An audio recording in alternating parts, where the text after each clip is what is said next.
This is the Savvy Philanthropist podcast. My name's Kirk. We are a financial planning podcast for people who want to do philanthropy well. Whether you're a donor trying to do some good in the world, or you're a development officer trying to connect resources with the people who need them, this podcast is all about how to navigate our U.S. legal and financial system in order to make the greatest philanthropic impact you can. This is episode 32, IRAs, Part 1. A traditional IRA is one of the most tax-efficient vehicles for making charitable gifts that we have, but there are also plenty of rules and details. So that's what we're going to be talking about for the next several episodes, philanthropic giving from IRAs. This week we're going to lay out the basics about how a traditional IRA works. So, speaking of basics, what exactly is a traditional IRA? In the world of finance, IRA stands for an individual retirement account. A lot of people have them. They're a great way to save for retirement. In many cases, you may have already established and or funded an IRA yourself, and if you have any sort of retirement plan at work, like a 401k or a 403b plan, then you'll probably end up with an IRA when you retire, since those sorts of accounts generally get rolled over into IRAs when you separate from your company. There are two general categories of IRAs. There's the traditional IRA, and then there's something called a Roth IRA.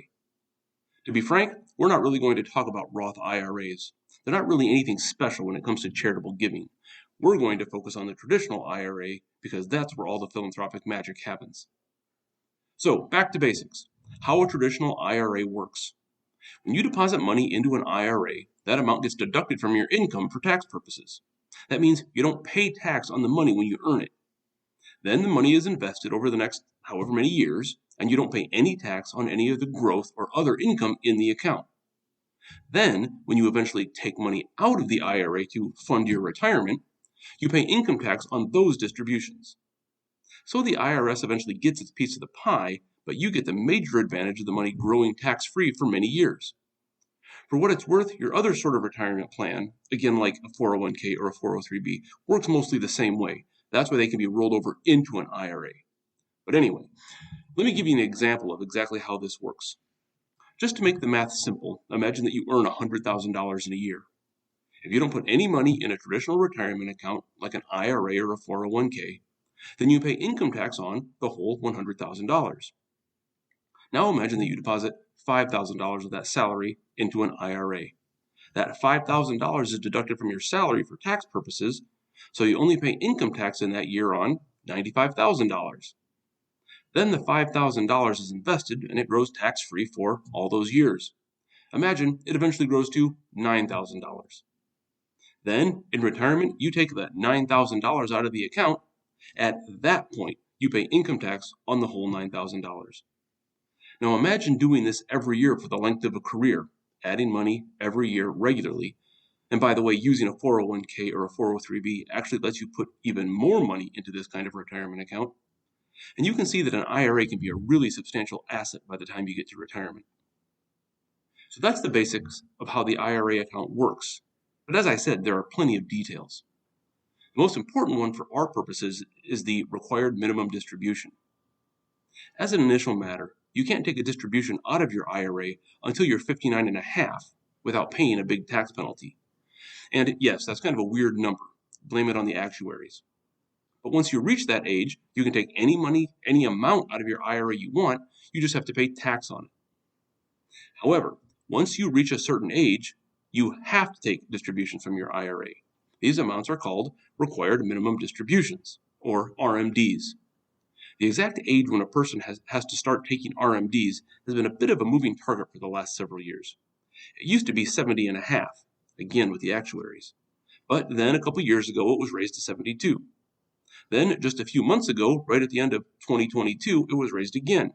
I talked about that in the recent episode on the Secure Act 2.0. The age for required minimum distribution has now been raised to 73, and for some younger folks, it will be up to 75 years old. But no matter the particulars, once a person reaches the RMD age, that person is required to take a certain amount out of the IRA every year and pay the appropriate income tax.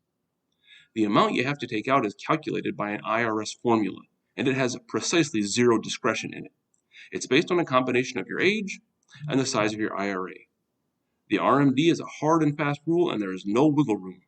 If you fail to take your RMD in a particular year, then you end up paying some pretty big penalties. Again, until a few months ago, those penalties were pretty major. Now, the Secure Act 2.0 has substantially reduced those penalties, but it's still better to take the distributions and avoid the penalties altogether. But what happens to an IRA if the owner hasn't taken all the money out before the owner passes away? Good question. It doesn't pass by the owner's will. This is super important and often forgotten.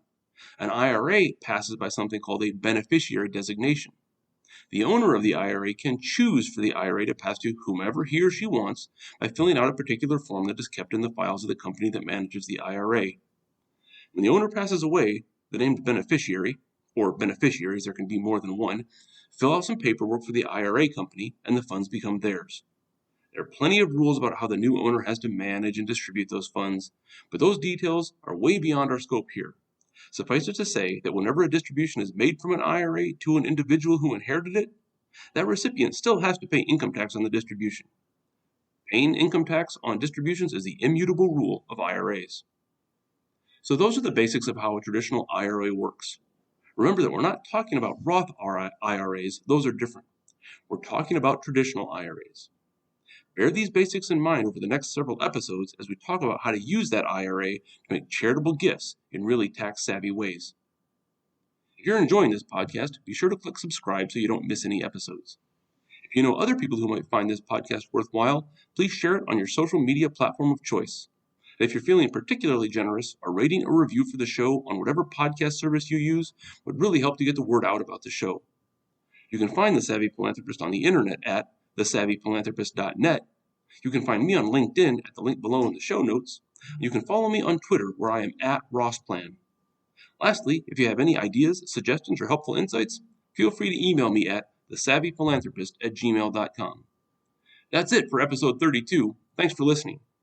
Next week, we'll keep digging into how to give with an IRA. Until then, remember, do well, then do good, but always be savvy.